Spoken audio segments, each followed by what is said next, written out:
There is a $20,000 decision hiding inside your mortgage commitment, and most BC homeowners are making it without knowing it exists. It's not your interest rate, it's not your amortization, it's whether you're choosing fixed or variable for the right reasons or just reacting to what happened in 2022 because nobody has shown you how to think about it in 2026. Variable has dropped below fixed, and that too by a good margin. The bank sent you one option, and the difference between taking 10 minutes to understand this decision and just signing is the kind of money that pays off a car or renovates a kitchen or doesn't. Let me show you. So 3 weeks ago, I got a call from a client in Coquitlam. Her renewal letter showed up. She called her bank, said, just put me on a fixed. 30 seconds, done. Didn't even flinch to ask a question. She called me after only because her neighbor mentioned that she should talk to a mortgage broker. And when I ran her actual situation, the product she had just agreed to signing was going to cost her 19,000 more over the next 5 years than a different product which was available to her. Not because of the rate, because of three specific details in that mortgage that nobody explained to her. And here's what I'll tell you right now. By the end of this video, you'll exactly know what these three things were because they're the same three details in every mortgage agreement, whether it's a renewal, a purchase, or a refinance commitment that most people in Surrey, Langley, Vancouver, Burnaby, Kelowna, Victoria, all over BC are signing past right now without knowing they exist. I am Raghav Manchanda, a mortgage broker here in BC. I work with first-time home buyers, investors, people coming up for renewal or refinancing all across BC and Alberta. And this is the conversation I'm having more than any other one right now. So, quick background. After 2022, the Bank of Canada hiked rate 8 times. Variable payments jumped by hundreds of dollars for people, and everyone wanted fixed. Completely understandable. It was panic. But things have changed. Variable has come back down. In many products right now, variable is sitting well below fixed. The automatic always fixed after 2022 does not always make sense. What's right depends on three specific things about your situation. And I need you to be honest with yourself as I walk you through these three things, whether you're renewing, buying, refinancing, or just someone concerned about your home equity. Number one, how long are you realistically staying in this property? The honest answer today. I don't want the optimistic plan, the actual situation. If you're going to move, upsize, significantly change your situation in the next 1 to 3 years, the penalty structure matters more than the rate.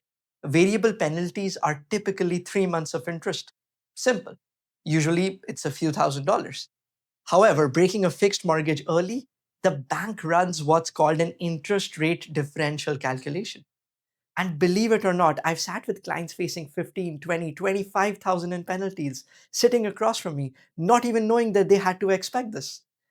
However, if you are thinking of 5 years plus, stable situation, not moving at all, fixed does give you certainty. If you need any flexibility with your timeline, you need to start with this question first.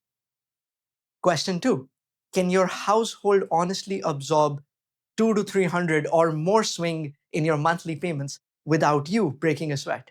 And I mean honestly, not being optimist. Here in Lower Mainland, most people are already stretched. High strata fees, property tax, groceries, insurance, they've all gone up.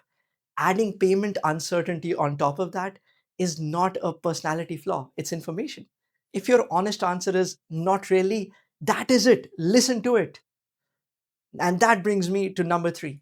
Is your income variable? That is the one thing people skip.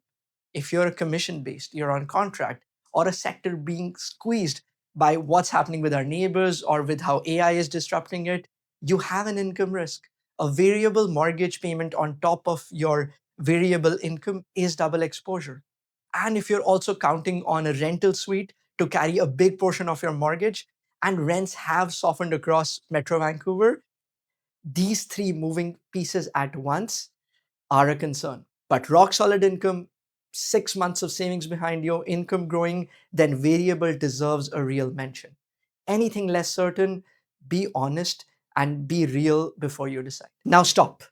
Before anything else, I need to show you something. Because if you're looking at variable at all, what I'm about to explain is more important than everything I've said so far. And most people, most financial professionals, honestly don't explain this clearly enough. There are two completely different types of variable mortgages available to you, and they are different than each other. So, number one is an adjustable rate variable mortgage. When Bank of Canada moves its rate, your payment goes up and down depending on the change. Rate goes up, rate goes down, payment comes down. Transparent, predictable, you know what you're getting, you know where you stand. But there's another type, which is type 2. This is a static payment variable mortgage. This is when the payment amount stays same every single month, regardless of the Bank of Canada rates, with some limitations though. It sounds safe, right? But this is how it works. When rate goes up, more of your monthly payment is going to interest and less is going towards the principal of your actual mortgage. Your balance barely moves. That's what quietly destroyed people in 22 and 23 because payments looked fine, but they were barely touching their mortgage principal at all. Some of them watched their amortization stretch out by years, increase without understanding why, until they sat down with someone who got it and actually looked at these numbers for them. If you are considering a variable mortgage, you need to know which type before you sign anything.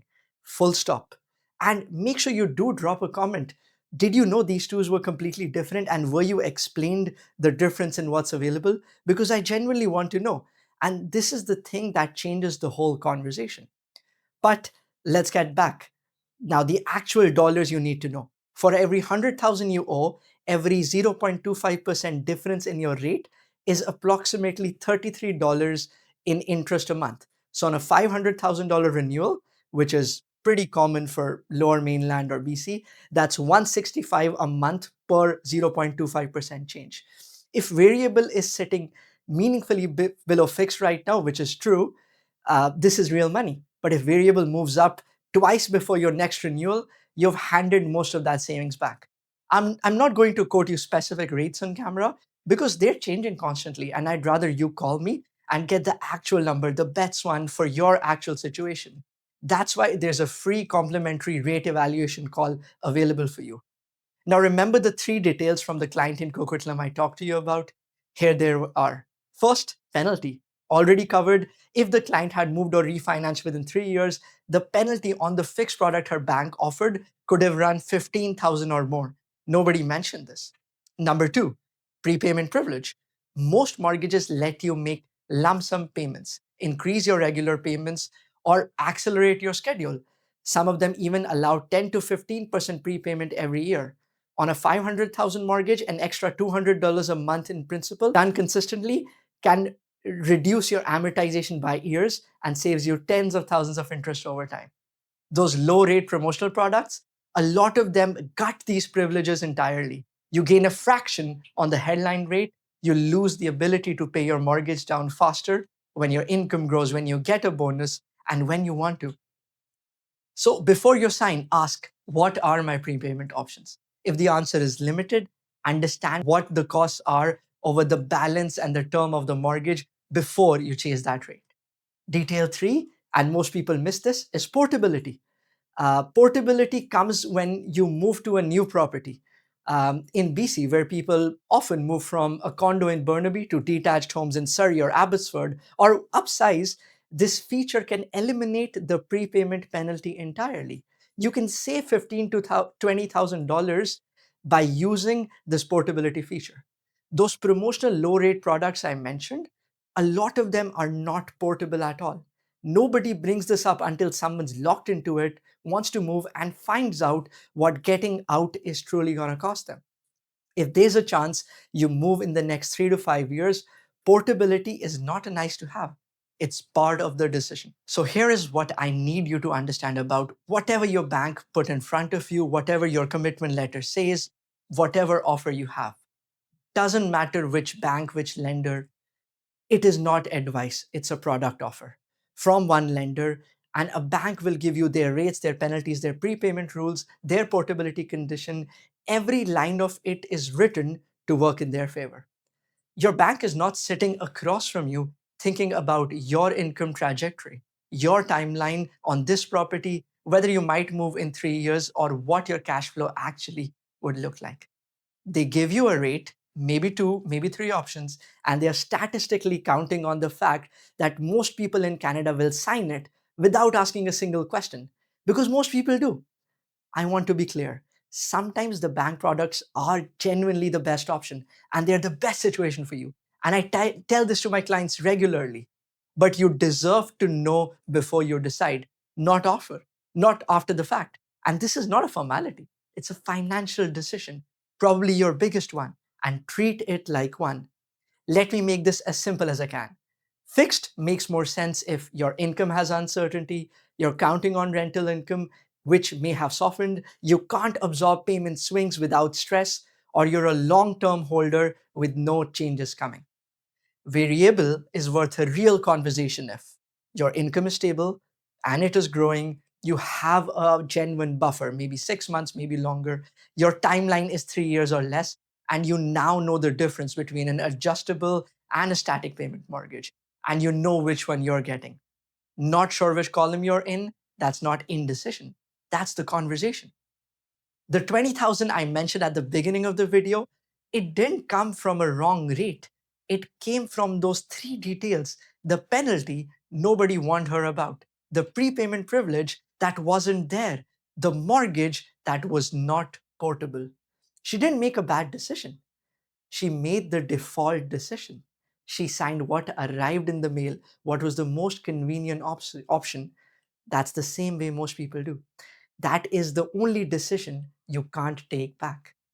The question is never really fixed or variable. The question is which one fits your income, your timeline, and your life right now in this market. Whether you're buying your first place, buying your 10th, renewing your property, or refinancing your home.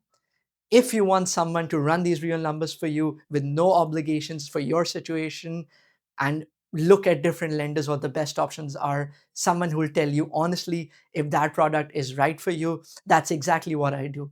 And to all my subscribers and viewers, I'm offering a link, 20 minutes, no obligations, a free consultation. And it doesn't matter if you're a first time home buyer trying to figure out which product, or a homeowner who got a renewal letter and not sure what to do with it. Subscribe if you want to keep getting things like this, and make sure you drop what you think in the comments below. This is Raghav from 7 Lending, signing off, and see you the next time.